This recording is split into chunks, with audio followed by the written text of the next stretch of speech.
Good afternoon, everyone. Welcome to our weekly webinar. This week, we're going to be discussing mental health post-crisis, impact on businesses, society, and individuals. My name is Andrea DeVoe. I'm the co-founder and VP of Communications at KindLink.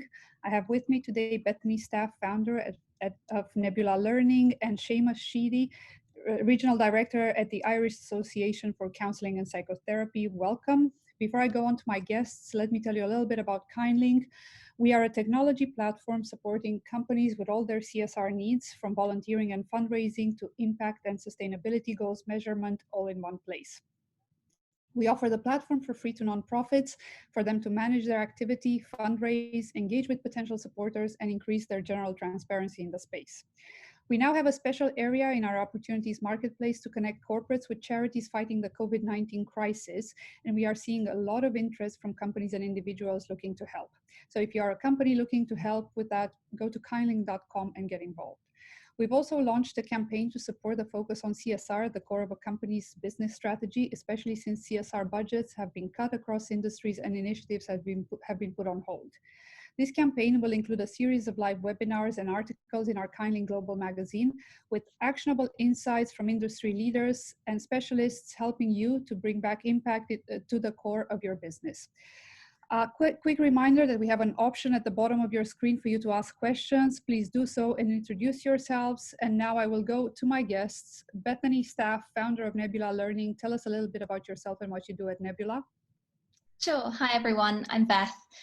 So by trade, I'm an accountant, initially starting out my career in government and then moving to a tech startup. And sort of by night and weekends, I run an online education company called Nebula Learning, as Andrea mentioned. Essentially, we help schools to teach PSHE, so that's the sort of personal, social, health side of education. And we launched our flagship course in financial education around 2 years ago, and this September we'll be launching a course in mental wellbeing.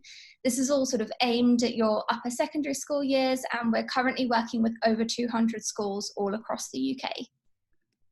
Wonderful, wonderful. Thank you for joining. Seamus Sheedy, Regional Director at the IACP. Tell us a little bit about yourself and what the IACP does.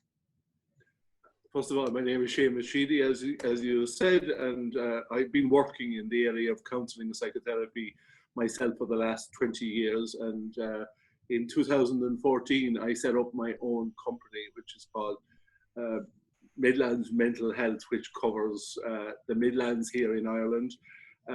Work out of two practices in Mullingar and Tullamore, counselling, psychotherapy, workshops, all of that sort of stuff we've been doing for the last few years, up until about 8 or 9 weeks ago, when all of that, of course, couldn't go ahead because of the coronavirus. And 3 years ago now, I joined the board of IACP, and I was asked would I be the regional director.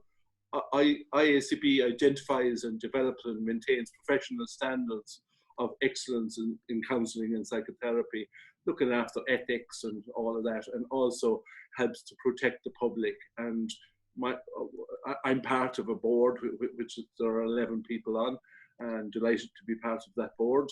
And also as a regional director, we divided into 8 different regions, where we have a regional person, and I'm just responsible for those regions. They organise workshops for counsellors and psychotherapists, and continuing professional development and networking evenings, and keeping the standards and the ethics of the Irish Association of Counselling and Psychotherapy. And we have a great group of regional people right around the country who are all volunteers within our organisation. So we're absolutely delighted to have them on board. Wonderful. That's a little bit Welcome. about me. I won't go on forever. Welcome, Seamus. It's great to have you. Now, on our topic today, people around the world have been struggling with isolation, including ourselves.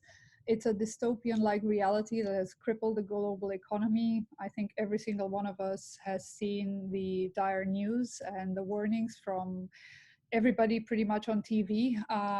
It's turned our lives upside down. When we finally do leave our homes, we will likely see a different world around us, from the way businesses are run to how we interact with each other. So most importantly, how we'll deal with what COVID leaves in its wake in terms of mental well-being will become increasingly important. So how will this impact our lives, our work, and our world? Before we go into the details, I will ask Seamus to give us an overview of where we are in terms of mental well-being. What are the main issues that we're dealing with right now and that we should address, whether immediately or in the short to medium term? Can you give us a bit of a short analysis of what you think is going on right now and the things that we need to get on very quickly to essentially avoid long-term impact, long-term effects? I suppose I would start in the sense I feel that we had there was no other option but us to do what we have done in the last 9 weeks, right across the world, really, in the sense of what a lot of people call it as lockdown. A lot of people don't like that word, but for those of us who have been in it, it feels very much like lockdown. We cannot do all of the things that we would normally do on a daily basis. For example, my own business as a counselor psychotherapist, I haven't been able to run that business for the last 8 weeks, and I have come over to working online, done some training around that, changed. So a lot of us have had to reinvent ourselves over that time. So I suppose the first part of it is isolation, which is one of the things we're asked not to see anybody but the people who are in our own house. And if we're very lucky, we are in a house with other people. Some of us, lots of people, have had to cocoon. For example, my own mother, who's 83 years of age, is cocooning down in County Clare in the west of Ireland, and that's difficult. She originally understood she couldn't go outside her front gate, and as an elderly person would keep very much to that. So you can imagine she's quite lucky she has a back garden. For lots of people like her, they wouldn't have back gardens, they'd be living in things. So from a mental health point of view, I suppose the first one is isolation. The second one is lack of contact with people. And the third one is kind of not being able to go to our work on a daily basis, which kind of often forms part of our identity, the people we meet. Even for myself, going downtown last week, I had to go to the bank last week, and I really would have loved to be just able to go somewhere and sit down and have a cup of coffee with somebody. Now we get to take away coffee, and you're not even encouraged to sit down and have it outside or bring it away or sitting in the car. So all that isolation really affects all of our mental health, and anyone listening to me today can understand how it's affecting. And I suppose we're all unique, and it affects us in many, many different ways. Some of us are resilient and able to manage it. Others of us are, as I said, lucky enough to be living with gardens. Others are living in house with six people. I had a woman on the radio last night with 6 or 7 children, and managing them at this stage, and no school and homeschooling. So they're all things people haven't done before. So it's again learning new skills, so all of these are causing mental health, and it depends then, of course, on your own self-beliefs, of course, as well. And of course, self-belief is a big part of mental health, how you see yourself in the world. And if your identity was work, you can't do that. For lots of people, can't do that at the moment. There is, of course, a little bit of an uplift in different countries at the moment, so it's different right across. So for us, we've just, what we're actually here in Ireland is at phase 1. But that's a little bit, I don't know if that's a bit long-winded, Andrea. No, that makes perfect sense. And you've mentioned some of the things we're dealing with right now. What are the likely mental wellness issues we'll be seeing? Is it anxiety? Is it depression? What are the most predominant things we might be seeing due to this period we're going through? Anxiety, you're totally and utterly correct. Anxiety, depression,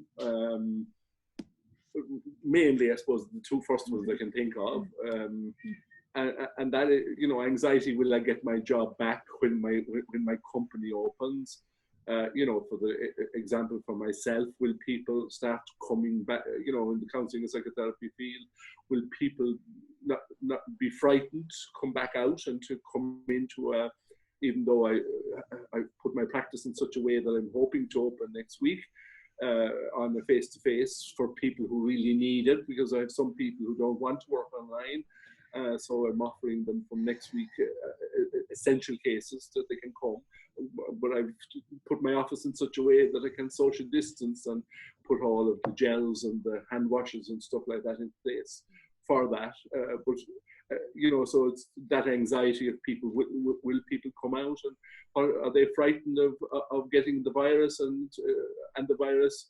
We've seen North Italy and how much fear that has spread. And that fear is deep within people, and nobody wants to be the person who's the cause of that. So the anxiety of going out, the anxiety of meeting people, the anxiety of standing 2 meters apart, so they're all going to be there. So our interactions with each other, and for those of us who have to go out at different times for different things, we'll have noticed that when you're in the supermarket, you're worried about going to a shelf at the same time as somebody, so they're all the things that we're anxious about. We're going in and out of places very quickly at the moment, you know what I mean? And I suppose one of the things that's happening now is people are going back to work here in Ireland. So that's a very challenging time for people, and challenging time for employers, because I mentioned it to you before, was the new norm is what we're talking about. So the new norm for the employer, all of the things that he needs to put in place for us as individuals, very important.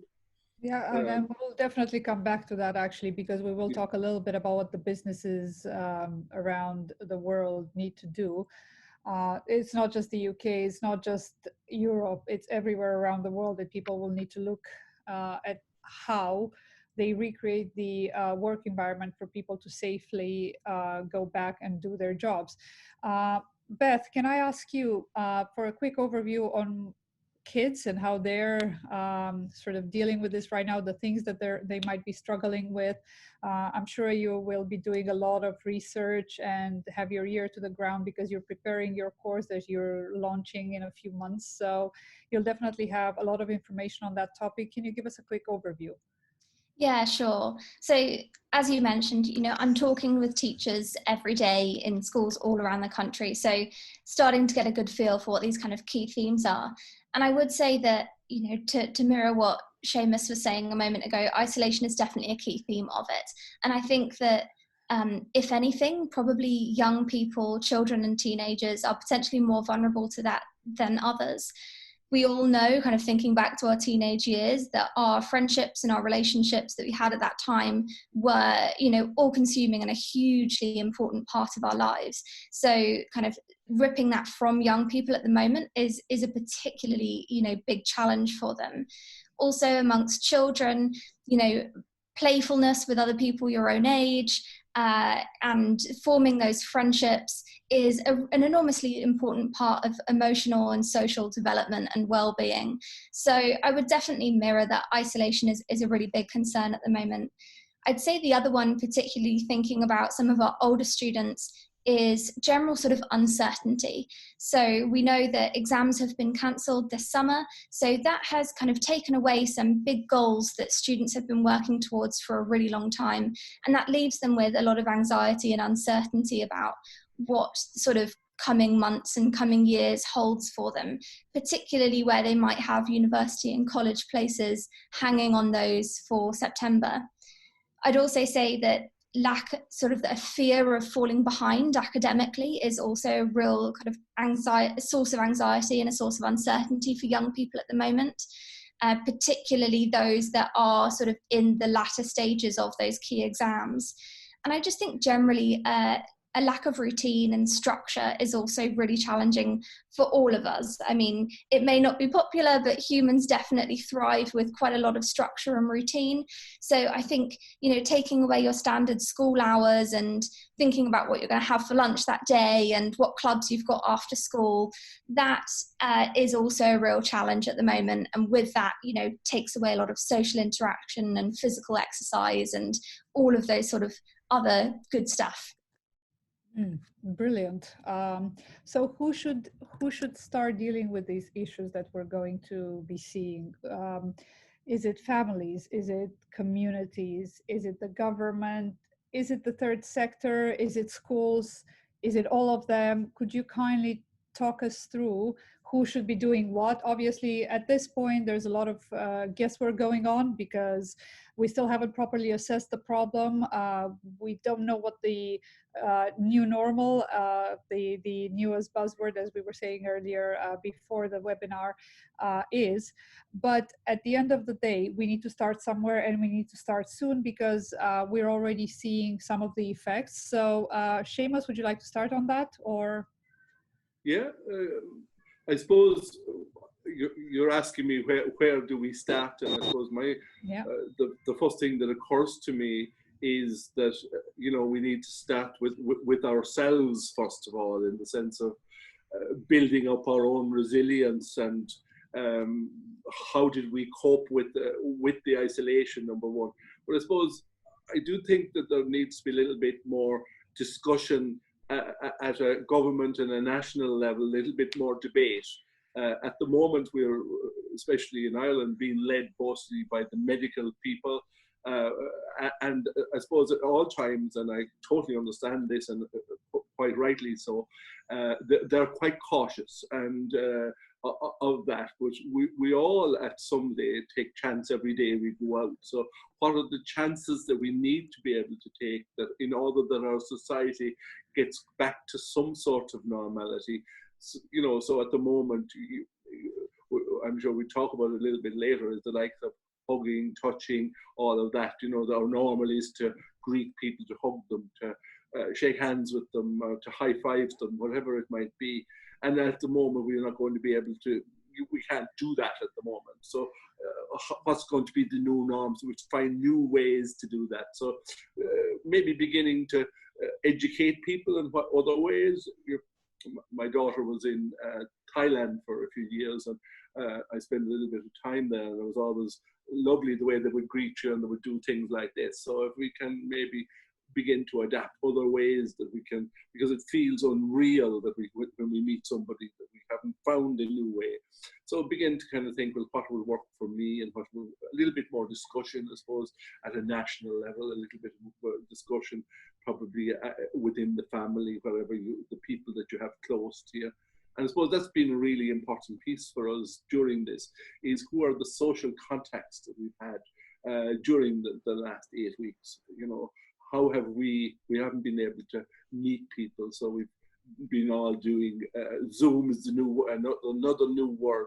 Before this, our word was Skype, or so now it's Zoom, and it's all of the other formats to work online. So and we've adapted extremely well to that. We've done, we're doing quizzes online, we're doing all that sort of stuff. So all of those things have kind of helped us, and we begin to realize what are the things that helped us, what are the things that we didn't like, that we haven't liked over the last few weeks. So I suppose discussion among ourselves, discussion among friends through Zoom. I suppose the other thing we need to do is, and I noticed this a little bit, we're Zooming with groups of people that we're involved with. And, for example, I'm involved in the Lions Club here in Tullamore, and we had a meeting last night, and you meet at 8 o'clock, and the meeting finishes at 9:30, and you go on your Zoom at 3 minutes to 8, and you go off it at 3 minutes past 9:30. And all that interaction that we had before. So maybe we need to think a little bit about that. Probably with the same with the board of IACP a little bit at the moment. We met before, we had a cup of tea, some of that interaction we had beforehand. Begin to kind of think a little bit more about that and put in a bit of time into it, maybe go on the Zoom for the meeting a little bit beforehand. So little bits of things like that we begin to need to think about. So you mentioned education. What if the families aren't able to do that, Seamus? Not everybody sort of has that awareness of what needs to be done. So if we can't start at the bottom, then what should happen at the top?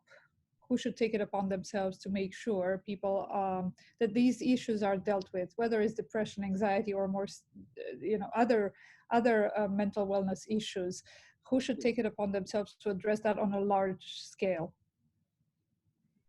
I think there should, of course, we more and more need government aid in more and more ways. And I suppose, for example, if you needed help at the moment, and it's impossible unless you had enough money often to be able to access counselling, psychotherapy, whatever type of services that you might need. So, and that's my own profession.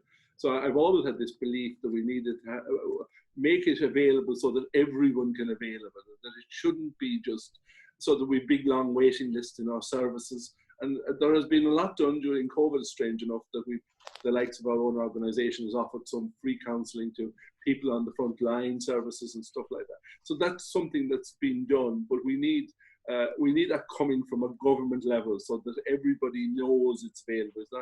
So that if you are, for example, during this lockdown, there's abuse in the home or there's something like that, that there is somewhere that you can turn to and that there is services there.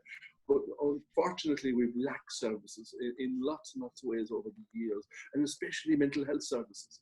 And it's only this virus has really shown that, and it's also shown how quickly we can respond when we need to as well.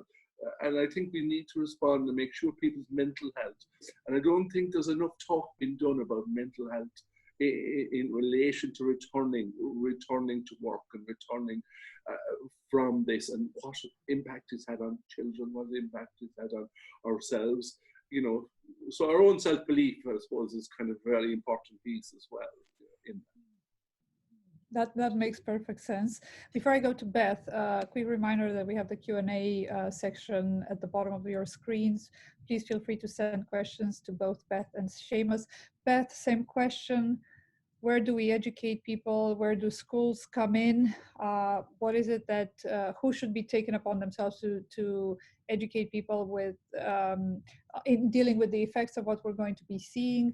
And how should these different parts of society or institutions work together in order to make sure that long-term we're fighting the effects in a rational way, in a effective way, and we start early? Yeah, absolutely. I think kind of going to the overarching point here, I think that what you mentioned earlier around listing all of the various organisations, I definitely think that everyone has a role to play, whether that's government, charities, private companies, individuals, families, etc. We definitely all have a role to play in this, because mental health is something that we all have. It's not something that only people with medically diagnosed conditions have. So it should definitely be top of mind for all of us. In terms of then kind of who should be tackling this, given the fact that I've said everyone, I'll focus in a little bit on schools, just because that's sort of my area of background. So I do think that schools are sort of uniquely placed to be able to provide really consistent messaging around mental well-being. They're in a good place to kind of be intervening very early, to be signposting and referring young people to the appropriate specialist services quite early on. I'd also say they're in a great place to be educating about healthy habits that young people can be building, thinking about this in more of a preventative rather than a kind of treatment space is very important, as with generally any health condition. I think also schools have got a really great role to play in terms of just generally opening the conversation and breaking taboos around mental health and mental well-being. But I would kind of caveat all of that with saying it is quite easy to throw things over the fence to schools, because we know that they are seeing children from 4 through to 18, and at some point that's going to be a really great time to have them target young people. But schools definitely can't do this alone. Of course, where there are concerns, where they need to be able to refer young people to specialist services, those services will need the capacity to be able to cope with that and be able to respond appropriately. And certainly that is definitely a big challenge that schools have been facing, is where they can go to be able to get a timely response from specialist services for their vulnerable young people. I'd also say that private companies, charities, we've all got a really kind of amazing position. We're in an amazing position at the moment to be empowering schools to be providing some of this content. So, for example, where I work, so Nebula Learning, we really focus on trying to help schools tackle the meaty, tricky things to talk about, and ultimately kind of appreciating that teachers cannot be experts in absolutely everything. It's just not feasible. They are humans like all of us. So providing materials and teacher resources from a position of expertise to be able, you know, for them to be able to pass that on to students is really, really important. So that's sort of one of the reasons why we're really focusing in on mental well-being in kind of the coming academic year, is just to be able to help schools sort of facilitate those conversations and give them a little bit of sort of scientific background around ways to approach this as an overall subject. Actually, Nebula was going to launch this course before Corona started, right? You were talking about this a while back, and that is because mental well-being has been an issue on people's agendas for a while. Now, obviously, they're probably going to pay a bit more attention to it now, or a lot more attention realistically, because we will see consequences very soon.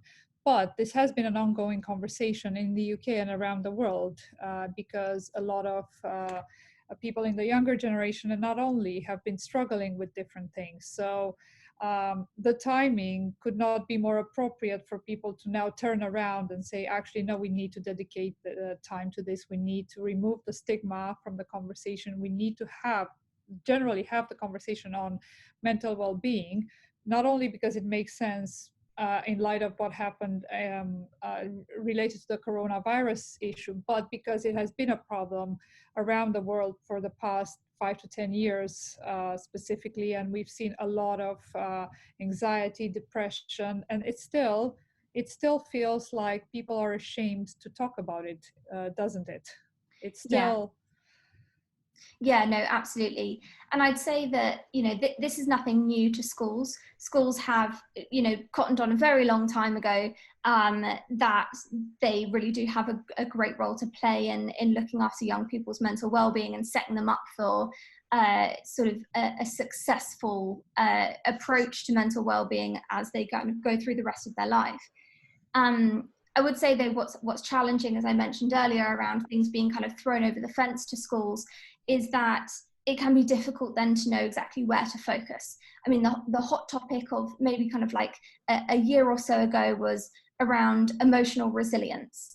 Now, that's an enormously important topic, but taught in isolation, it doesn't quite have the same value as an overall sort of broader approach to talking about mental well-being, and resilience 100% plays a really critical role in that. So that's, you know, definitely our approach to it, is that we're trying to look at this on a very kind of broad spectrum to provide students with the information around what is actually happening in their brains during their teenage years, for them to be able to rationalize some of the things that they're feeling and some of the things that they're thinking, to appreciate that a lot of that is a totally normal and natural human reaction, and that we do have, you know, these extreme emotional reactions to events, and that's totally okay. But also to be able to ensure that schools, teachers and students have all got a bit more of a feel for where the line is between those emotional, sort of those normal emotional reactions and something which may trigger perhaps needing a little bit more support. So that's hopefully, you know, something that we really want to help schools with next year. And talking to teachers initially, it's something that they're definitely sort of crying out for a little bit more support in this space as well. So, sorry, go on, Seamus. Sorry, when I heard Betty talking earlier on, she was saying the responsibility was everybody's, and I suppose one of the people another people that's responsibility also here is the employers.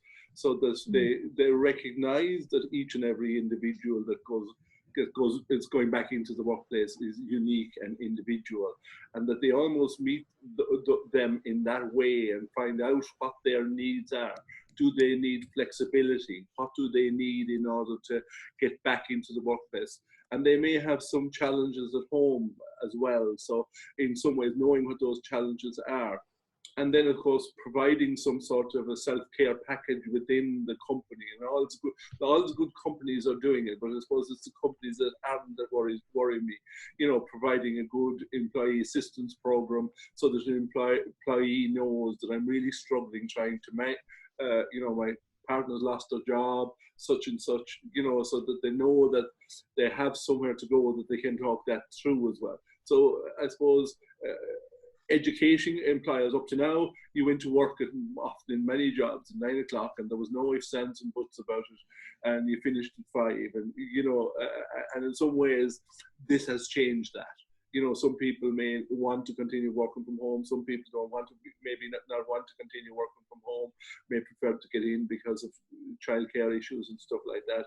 If they're at home, might be expected to mind children and not doing the job. And the stress that's causing on people right across the country at the moment, nobody underestimates that until you have some small children in the house and you have targets to meet as well. So that's another issue, that and understanding that sometimes the targets might have to be changed a little bit for the moment. So giving people a bit of leeway for the moment until we come a little bit more out of this, I suppose. I mean, that's one of the topics we are discussing today, what companies should do for their employees. What else should they be doing? What else can they do to make sure people are comfortable going back to work, are safe? And Yes. I mean that from a mental well-being perspective. It's quite difficult. I mean, we all discuss potentially going outside for a little bit because it's now, you know, we're now allowed to do that. But are we comfortable doing that? And the amount of people I've heard saying, I'm too anxious to go outside. I know I'm allowed to, but I'm still too anxious. How do we tackle that? I suppose the very first thing I think each company, we all need to make sure is that the health and safety concerns of each individual have been handled. So in such a way that when people go back into their workplace, that they know that that piece has been done. So I think that's the number one thing for everyone, that they feel that they can social distance for the moment, that they feel they can do their job. So I think that's the first thing. The second thing is meeting each individual and seeing what their unique needs are. The other thing might be forming, for example, a likes of positivity within a staff meeting, so that we're, you know, if you think about it, for a lot of the last 8 weeks, most people don't talk about anything else except corona and coronavirus and what it's doing. So if we could have other positivity type of packages involved in the workplace, and when people get back into the workplace, they're talking to their colleagues about work and the challenges of work, and I suppose I think that's a very important piece. You know, for example, you know, yoga at lunchtime, or you know, all of those different things that you can put on as a little bit extra that people can do. You know, flexibility, as I've already said, is really, really important. People feel that I can come to work an hour later, or I can, you know, they're not going to get caught on a bus maybe. You know, they're saying only 17 people can go on a bus where 50 were before. All of that, those sort of things. So they're wondering how they'll get to work, and you know, knowing that this is what they're worried about, and understanding that and trying to facilitate that. Putting up, I suppose, you know, we have all these things called like intranet, where people can talk to all of the people across the thing. So kind of using the likes of a grateful journal as part of that, so that people can put up the things that they're grateful. And some people are grateful. I had people during the week telling me, I'm grateful I was able to go back to work, you know. I'm grateful that I have a job to go back to, you know, so that, you know, I'm grateful that I'm healthy.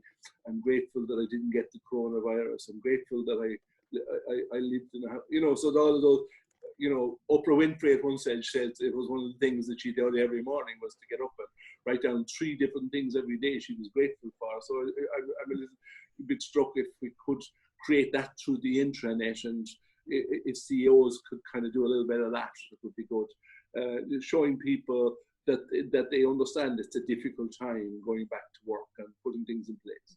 So there's some of the things, thoughts in my mind.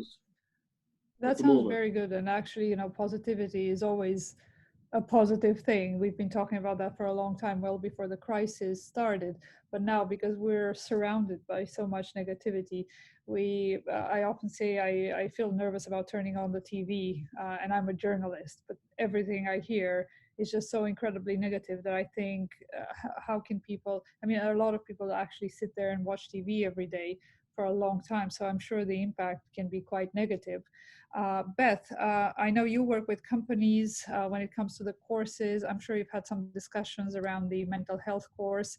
What's the feedback they have? How are they looking at this from the perspective of sort of starting early, helping kids so that, 20 years from now or 10 years from now, the workforce that they get into their companies is healthy, it gets the support that it needs, and has a very relaxed conversation around the topics that we're discussing a little bit under the table today, like mental well-being. Yeah, so I think, as expected, most companies are viewing this as somewhat of a no-brainer, that we need to be talking about this much more frequently than we currently are. So that's really great. And, although I would say that not very many people would have doubted the importance of mental well-being before this outbreak, it certainly brought it to the forefront of everyone's minds and priorities at the moment. I'm definitely seeing companies sort of reprioritizing to ensure that they are maximizing their community and societal impact, and really viewing that as a key priority to their business strategy, and perhaps even, sort of protecting those areas of the business where other areas are needing to sort of cut their operations. So that has been, really promising and really interesting to see. I'd say just kind of more generally in terms of how employers can approach this, I just think that there needs to be a real focus on ensuring that we're taking a sustainable approach to employee well-being. So this may, need a little bit of a rebrand of what a human resource function does. For example, even just calling it human resources perhaps doesn't quite do justice to the work that employers ought to be doing, which is more around focusing on their employees' mental well-being and ensuring that they are, having the best time of their career at that company, hopefully. So I think, things like just like nurturing your employees' talents and interests, being flexible to the way that they need to work. Certainly at the moment, for parents who are also currently trying to homeschool their children, this is an enormous kind of issue. I'd say also just generally at the moment, sort of during this lockdown period, employers need to be really supportive. They need to promote togetherness and think really hard about what their culture is outside of an office environment. So I know, for example, where I work, we've had, virtual happy hours, we've had guided meditation on Zoom, and all sorts of other things. And, even if those things aren't your cup of tea and you don't want to engage with them, the message that it does tell is that your employer really cares about your well-being and expects you to make time during your working day to also look after yourself, which I think is a hugely important message. And yeah, I mean, I could talk a little bit more about working parents if that's helpful, but I'll save it for now. Yeah, well, I'll come back to that because we have some questions from the attendees. From Saiv, what are your opinions on balancing the conversation between the positive and negative impacts of lockdown? For example, some people have found a lot of benefits in slowing down, trying new things, spending time with family, cooking and eating better, drinking less, while others are really struggling, and as you're discussing here. How can we provide a balanced and nuanced conversation which helps people to remain positive while being inclusive of all those who are struggling? I think that's a really excellent question. Go on, Seamus, you start. Thanks, Bethany, very much. I suppose I'm really struck, and it's something we forget a little bit about, is the positivity that there has been about having had extra time, that we're not as run off our feet and that we're not all of those other things as well. So I think it's a piece that we need to remember, that we can hear the birds singing, that we have more time to do a little bit of exercise, that we, there has definitely been a better work-life balance since this has come into play, I think, so it is really important for us to, and when I was talking about being grateful, the grateful thing as part of work, part of the things is, what are the things that I'm grateful for? There are a lot of things that I can't do at the moment that I really love doing. But there are a lot of things I can do at the moment that I wasn't able to do when I was so busy with my own practice. So it's kind of that work-life balance has really come back into play, really very much. I suppose the other positivity stuff that's coming in, it will definitely make the likes of managers and people think more about mental health, and hopefully that they will do little bits of checks-ins with people, like the manager wellness call type of thing. Some of all of those packages, those self-care packages that you talked about, the mindfulness, the yoga, all of those other things.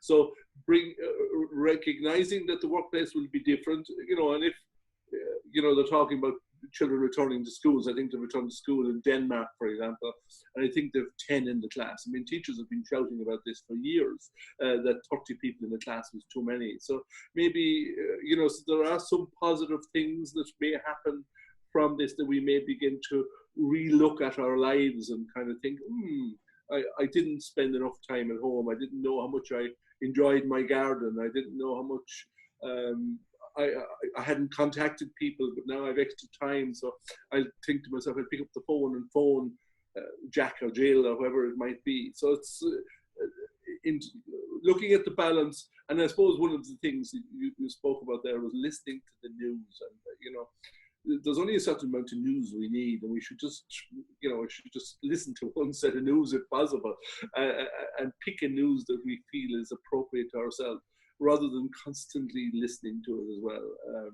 I happen to like politics myself, so I listen to quite a few bits and pieces of that myself. So it's listening to the different things. But what I'm really interested in is that our politicians do bring us back in the right way, that mental health is a very important part of the new way of life. So there are the positivities that I can think of, really. So it's kind of creating that balance that, with recognizing what's been good in this as well. Sometimes very difficult, because people have lost loved ones, and we must always remind ourselves of that. And there's been an awful lot of that going on as well. And we have, differences of opinion as to whether we should go back to work, whether we should go back to work, or some people frightened to go back to work even if they were allowed. So they're all kind of challenges for us as a society. So how do we support each other? And I think has been a lot more support of each other during this time. That's another thing that's been positive in this, that people have checked in on elderly neighbours, for example. We had 70,000 people offering here in Ireland, volunteering to help out in any way possible within the services during that time. So there's a lot of real goodwill for us as humans, and I think there's a bit more of that coming out in the positivity. Wonderful. I don't know if I answered the question. Really, you did. Beth? Yeah, no, just to echo a lot of the above, I think that we've seen a real broad spectrum of responses to this. Some people are absolutely thriving. As you say, it's given them the opportunity to slow down a little bit, to reflect on their own priorities, perhaps to think about what they want their new normal to be, and reflect on some of the challenges and stresses that they had sort of in the old world. And so that, has been an enormously positive experience for lots of people. I think the reason why we tend to focus a little bit more on the negative is probably just on the fact that those who are thriving, we tend to not really worry about, because they're doing okay. But there are lots of people who are incredibly vulnerable, who actually are having an incredibly traumatic experience at the moment, whether that's fear for their own health, fear for a loved one, particularly those who are on much more strict lockdown measures than those who don't have any current health conditions. But also we know that people with pre-existing mental health conditions, their symptoms are often completely worsened, and that's at a time when perhaps their social support networks are being cut off, and the ability to go and visit their therapist, counsellor, psychotherapist is also much more challenging. So I think that that's why we're focusing on the negative.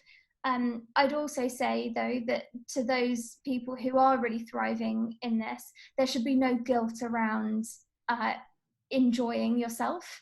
I think at the moment we're in a position where seeing the daily death toll means that it feels like we shouldn't be happy and that we shouldn't be able to enjoy ourselves. But I feel really, really strongly that everyone should be doing the best that they can at the moment, because there's so much that's out of our control. So those elements that we can control around our setting and what we're doing each day and how we feel about those things, you should feel totally guilt-free about, if you are having the time of your life right now. And I think that goes to, students who are perhaps really enjoying not being at school and they're having a more self-guided approach, parents who are really enjoying being able to spend more time with their children, and, others who are picking up interests that they haven't perhaps done since their childhood years. It's a bizarre time, so you can feel whatever you want.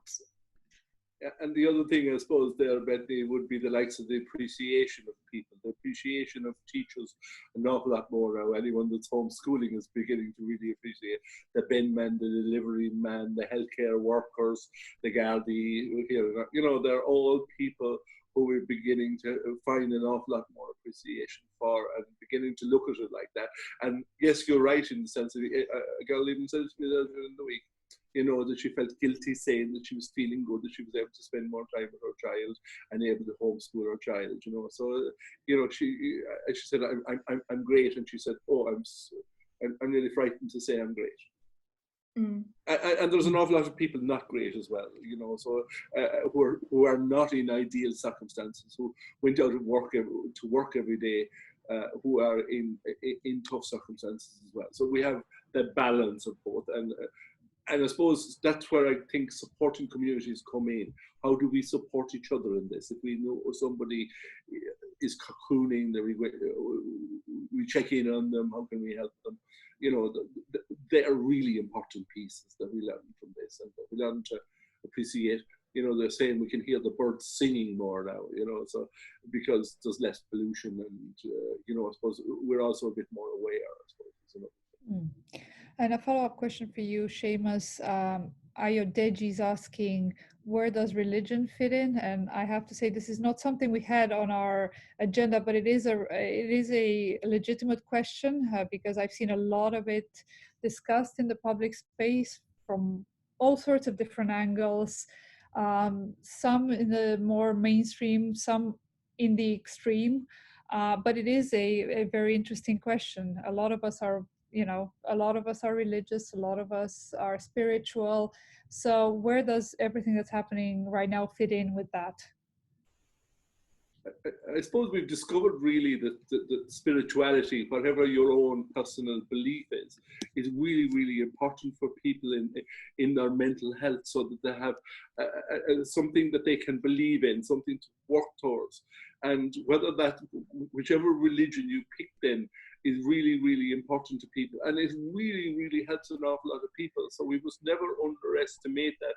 And we have a tendency to put down other people's religion, but I think we must all appreciate each other's religion and understand that that's working for that individual at this moment in time, whether it's Catholicism, Buddhism, all of those other types of spirituality type of thing, and no religion at all being, also very important, that you don't believe and the people appreciate you don't believe as well, and that you're able to find your own spirituality, and so it's that own self-belief and that own, that deeper meaning for you as an individual. And that, we get very, there's been wars over it, which is ridiculous, in some ways, because it helps people, but some people want to fight and say mine is right and yours is wrong, and there's no such thing. It's for each individual, as I said originally, about the uniqueness of people, and I think it's belief. For example, you'll find in the likes of the AAs of this world that they pick on a spirituality as part of that as well. So it's really important for some people. And I think that a lot of people haven't been able to get into their place where they honor their faith, during this time, and that's been tough, but they've been able to do it through Zoom and links like this as well, so that people can do that. I know I had a 100-year-old woman whose birthday was being celebrated there, and she said she was really looking forward to getting back to going to the church and each morning, and that was one of her things. And if you think of that, what is that? You go to the church, you have a belief, you meet your friends, you talk to them. You know, it's that whole piece of the community, and then you may go for the cup of coffee, or and you feel that started off your day. So again, that's that type of a thing for that individual. And I personally believe, from a psychological point of view, belief, your own certain belief, is very important. Before I go back to the other two questions we have from our attendees, Beth, a follow-up question for you. You mentioned parents' well-being while taking care of their children. Shall we dedicate a bit of time to that? Your insights on what's going on, how they're managing their mental well-being, their kids' mental well-being, because as we've said throughout the webinar, this is such an unusual situation, and kids like being outside. They like interacting with their friends, with their colleagues, with their schoolmates. Where are we right now? What are the things that you've seen, and what are the solutions that you think could fit with the current situation? Yeah, absolutely. And I think, it's important to note that parents with children of different ages are all having quite different experiences at the moment. So I know someone, for example, with two very young children, and at the moment she's starting her working day after her children have gone to bed, because she simply can't do both at the same time when she's got two very young children who require her full attention. And that, of course, is not remotely sustainable over the long term. And certainly where there's uncertainty around when their children's schools will be reopening, that's going to be a real source of stress for parents at the moment, particularly single parents who are having to manage those things by themselves. So I'd say generally, in terms of thinking about the mental well-being of those parents and children, to focus on the children initially, I mentioned earlier around routine and structure being really important. I would say it doesn't matter how old your child is. Even if they're a sixth former, setting a routine for your children, I think, is an incredibly important task. Definitely kind of setting it with them is a really valuable thing. But essentially, the parts of the brain that manage the planning and prioritizing elements that we have, generally pretty sussed out as adults, are not fully developed in your teenage years. So being able to understand what you need to be prioritizing that day, and making a judgment call around something that you may find more enjoyable to then prioritize something which is much more boring, is something that we shouldn't be expecting our children to do by themselves.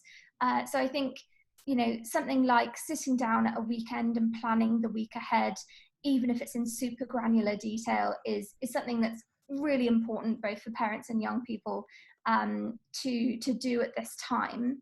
I'd say also, ideally replicating the school day so that it isn't such a huge jump when those children do go back to school, and we're then adjusting their sleeping habits, their working habits, their eating habits, all at the same time. I think that change will be quite overwhelming if we don't prepare them for it. I think thinking about parents in particular, I think parents just, they need to be kind to themselves. You're not teachers, maybe some of you are, but generally you're not professional teachers, you're parents, and you've almost certainly got other things to do and other jobs to do, and this isn't necessarily how you planned your life to be right now. So just appreciating that some days, maybe you'll have a productive homeschooling environment and they'll tick off lots of items on their homework list, and other days you'll just let them play on their PlayStation and maybe read, if you're lucky, for a bit, if that's what you need to do for you to be able to get some really important work out. Don't beat yourself up. I think it's just really, really important to understand that you don't have to be a perfect parent, and at all times this is really the time to appreciate that. I'd also just say as well, you know, from employers around working parents, I think that it's important that companies are putting out guidance for supporting their working parents. So whether that's saying, you know, you can have a conversation with your manager around having a more flexible work schedule, or, you know, reprioritizing some of your projects, then that's really valuable. I would also say with that sometimes we have a tendency in companies to put out communications and say it's fine to do this. But actually, if you feel like you're the only person doing it, then it doesn't feel fine. So certainly setting the tone from the top in companies is incredibly important. So for example, a friend of mine recently received an email from someone very senior in their company, and it said, essentially what times of the day they would be unavailable because they're homeschooling their children, and that instead they would log back on a little bit later in the evening and be available again. But just sort of setting that expectation that actually I need to prioritize my family life, that my children can't look after themselves and certainly won't educate themselves necessarily, is really important. So I think that employers really need to be thinking about this for their employees, to ensure that they're creating not just the kind of rules that make this acceptable, but the culture and the feeling that this is totally okay. Brilliant. We're almost out of time. Sorry, go on, Seamus. No, excellent. You couldn't really add to that, really. Brilliant. I'll quickly go to the final two questions we have. I'll ask both of you to give short answers. Della says, I am really interested to know if serious thought is being given to the possibility that things will not go back to what many thought was normal, and that this challenge with all its implications might get fast worse. I didn't really like much about the world how badly we treat each other, especially people with great challenges, including mental. And I think we need to consider that rather than going back to what things were before the virus, we need to work together to figure out new ways to do things and trying to be all inclusive. Is this being done? And then Isabel asks, some researchers have said that the pandemic will be stabilized until, won't be stabilized until 2021. And some have said that this will last for 5 years. How long can people be isolated for? So if you could tackle that in a few minutes, that would be great. So I think I'll dive in and pick the easy bits, Seamus, and leave you for the tricky bits. Thanks very much. So on the second question, you know, from my personal experience, I would say, who knows? There's so much conflicting information at the moment about how long this is going to last. I would expect, and this is only, you know, my own personal opinion, that if it takes a year, 5 years to resolve, sort of regardless, if we're thinking about that longer time scale, then I'm not sure our economy will cope with us being as we currently are for a significant period of time. So I think there will be some really tough decisions to make where we will need to rebalance and probably loosen things a little bit. To go to the first question around the sort of new normal, I think that the term new normal is being sort of raised because people really do think that there is going to be a new normal, that we're not going to be returning to baseline. I certainly am of this view as well. Certainly initially, I think that there will be a lot of change. I think that companies and employers are open to the fact that their employees will have got used to a very different way of working, and that teachers will also be needing to adapt to that in their classrooms as well. My hope for that is that we end up with a much more blended, holistic approach around looking after our mental well-being more generally, but also a more blended approach between in-person and distant communications, whether that's with our school teachers, whether that's with our doctors. I think that there will definitely be a lot of positives to come out of this period that will impact what the world looks like soon. Fantastic. Seamus? Yes, I'm really struck with this in the sense, I suppose, we must remember certain things when we talk about this virus going on and on. One thing, we don't thrive, number one, locked away. We don't thrive not being able to touch. So we have to find ways that we can do this. what was it Leonardo da Vinci said is to touch is to give life. And if you think about that, we have, as people right across the world, whatever we have to do, we have to find ways that can happen.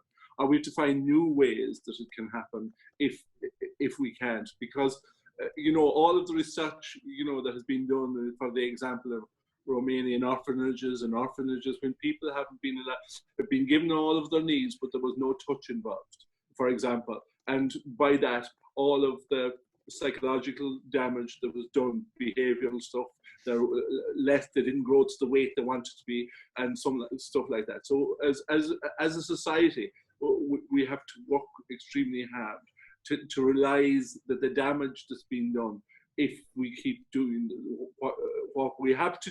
I have no problem with us doing what we need to do at the moment, but I'm saying long term, one of those people suggested 5 years. There is no way in the world we could live like this for 5 years.